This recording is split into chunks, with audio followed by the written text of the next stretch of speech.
Once the children were asleep, Sylvana lay down in bed next to Mark, saddened both by his vulgar words and by her unhappy marriage. She tossed and turned, trying to understand how she had ended up in this situation. Thoughts about her miserable existence in a foreign country with nobody to turn to or to understand her caused Sylvana's eyes to tear up. Father, people are so unsupportive of abused women and do not understand the effects of abuse on them. Did you put me in this situation so that I can support them in their predicament and raise my voice against violence? It is too much for me. I do not want to carry this cross anymore. As she let out a sigh of despair, she sang a song under her breath. It poured out of her overflowing soul. O Lord, my soul is lonely, crying for help, but no one listens.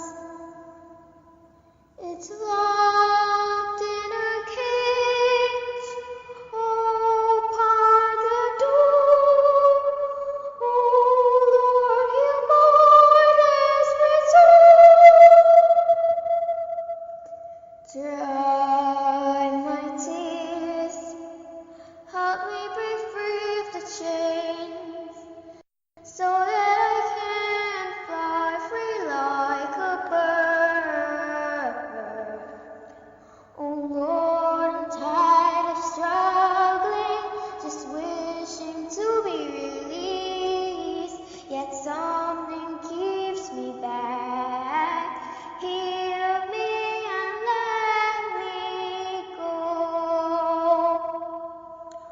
Oh Lord, I cry to you every day. I do not have the strength to endure. Hear my prayers and crying voice. Test me no more, no more, no more. Oh Lord, I walk in the darkness. Breath in my path, I need you and your lights in my life. I can't survive without you. Break the chains, I beg you. I can't fight any longer. Oh Lord, I am lost in emptiness and mind in a rut. Just trying to run far away, but these chains are keeping me down. Oh Lord, don't let me drown.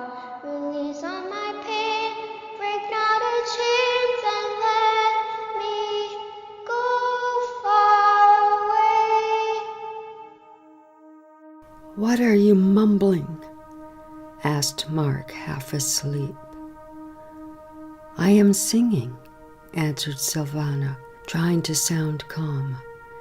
She did not like to let others know of her emotions or pain. Shut up! I do not want to hear any noise. Sylvana got up, enraged. If you don't want to hear my voice, close your ears. Every time I speak or sing, you tell me to shut up. As long as I am alive, I will not shut up. She left Mark and settled down in the living room on the sofa. The events of earlier in the day still bugged her. During her silent internal prayers, Sylvana started to cry. My Heavenly Father, I beg you to please hear my prayers. Why are you testing me, my Father? Why can't you accept me with all my faults and give me what I need? Do you not see he is hurting me?" Sylvana wiped her tears with a tissue. "I'm so lonely and hurt.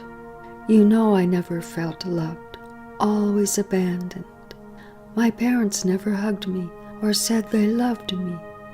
My dad left me, and people were unkind toward me. This left my heart empty. My Lord, surround me with your love. I wish you'd hug me like a father hugs a daughter. I wish you could pat my head like a father pats a child's head."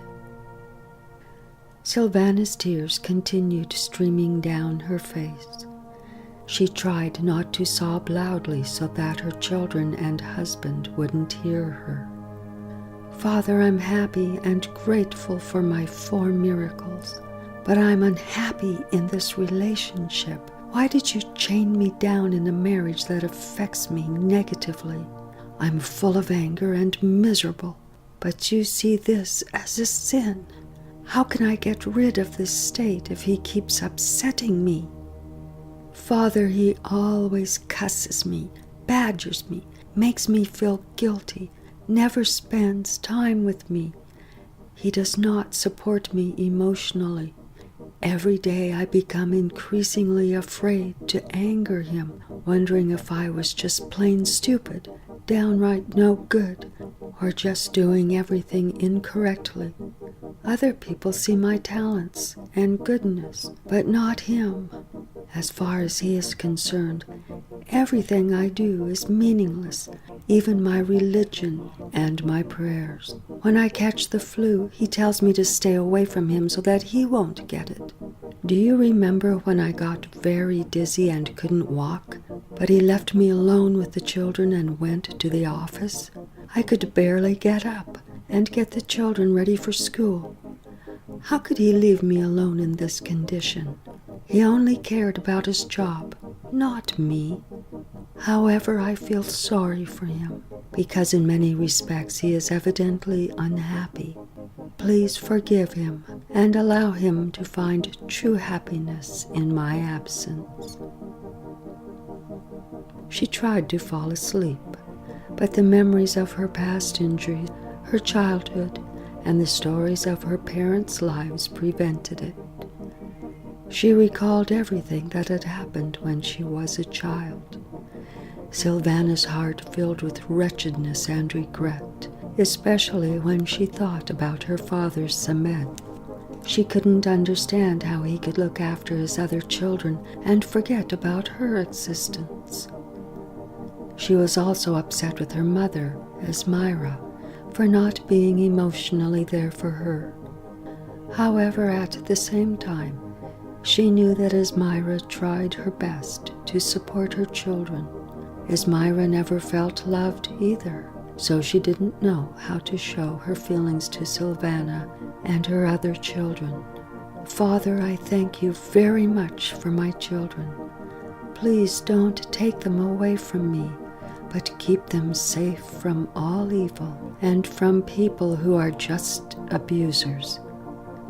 Give them a happy future and help me to bring them up in a right way. I love you, my Father, with all my heart." Every time Sylvana would say to God, "I love you," her heart would fill with love for God and humanity. She would feel a warm energy emanating from her heart and spreading through her whole body, and this time was no exception. After praying for a while, Sylvana felt relieved and stopped crying. "I know that one day you will change my life by giving me everything I need. Forgive me for my negativity," Sylvana said with hope in her heart. She believed that with God in her life, everything would be possible. Sylvana knew that in his own time, he would answer her prayers. He was loving and never forgot his children. He gave them what he knew was best for them. Therefore, Sylvana decided to be patient and continue praying, putting all her hopes into his hands.